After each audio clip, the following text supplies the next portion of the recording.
अगर आप 90 के दशक में पले बड़े हैं तो यकीन मानिए आपने वो दौर जिया है जब प्यार में इंतजार, तड़प और मासूमियत होती थी। ना मोबाइल थे, ना इंस्टेंट मैसेजिंग, बस दिल की धड़कनों की भाषा थी जो बिना कहे सब कुछ बयां कर देती थी। वो दौर जब किसी की एक झलक पाने के लिए घंटों स्कूल की गलियों में भटकते थे, जब चिट्ठियां हाथ से लिखी जाती थी और किसी दोस्त के जरिए छुपाकर पहुंचाई जाती थी, जब फ़ोन करना किसी जंग जीतने से कम नहीं था और कॉल लगते ही सबसे पहले किसी बड़े का हेलो सुनकर दिल बैठ जाता था।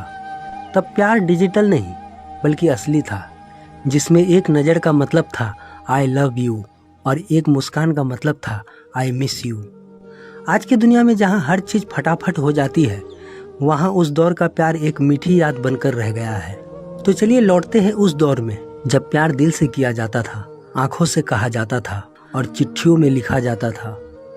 साल 1996, एक छोटा सा कस्बा, 12वीं क्लास का लड़का रवि और उसी की क्लास में पढ़ने वाली नेहा, दोनों की कहानी बाकी प्रेम कहानियों जैसी ही थी, लेकिन फिर भी कुछ खास थी।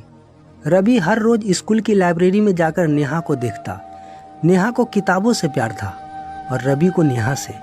लेकिन 90 का दशक का प्यार इतना आसान नहीं था। रवि ने पहली बार नेहा को तब देखा था जब वो अपनी सहेलियों के साथ स्कूल के गेट से अंदर आ रही थी।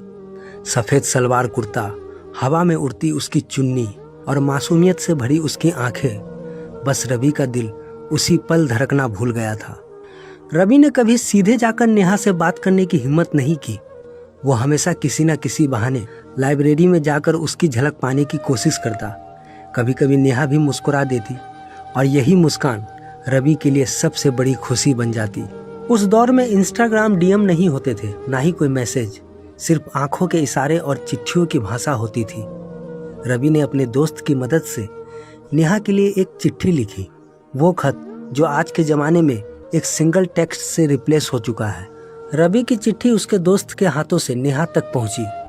नेहा ने वो चिट्ठी पढ़ी, मुस्कुराई, लेकिन कोई जवाब नहीं दिया। रवि ने हिम्मत जुटाकर एक दिन स्कूल के गेट पर खड़े होकर नेहा से पूछा, तुमने मेरा खत पढ़ा? नेहा हल्का सा मुस्कुराई और बस सिर हिला दिया। जवाब आया तो नहीं, पर उसकी मुस्कान में 1000 जवाब छुपे थे। यही 90 का दशक का प्यार था, धीमा, मासूम और सच्चा। कुछ ही दिनों बाद एक दोस्त के जरिए रवि को नेहा का घर का नंबर मिला, मगर घर पर बात करना मुमकिन नहीं था क्योंकि उस जमाने में मोबाइल नहीं थे और घर का फोन उठाते ही सबसे पहले मम्मी पापा ही हेलो बोलते थे। इसलिए रवि और नेहा ने पीसीओ से बात करने का नया तरीका निकाला। रवि मिस कॉल देता और अगर नेहा को बात करनी होती तो वो अपनी सहेली के साथ पास के पीसीओ से फोन करती। ये 90 के दशक के प्यार की असली पहचान थी, एक कॉल के लिए भी तरसना और जब कॉल मिले तो धड़कनों का तेज हो जाना। सब कुछ अच्छा चल रहा था, लेकिन अचानक एक दिन नेहा ने रवि को बताया कि उसके पापा का ट्रांसफर हो गया है और वो अगले महीने शहर छोड़कर जा रही है। रवि के लिए ये किसी सदमे से कम नहीं था।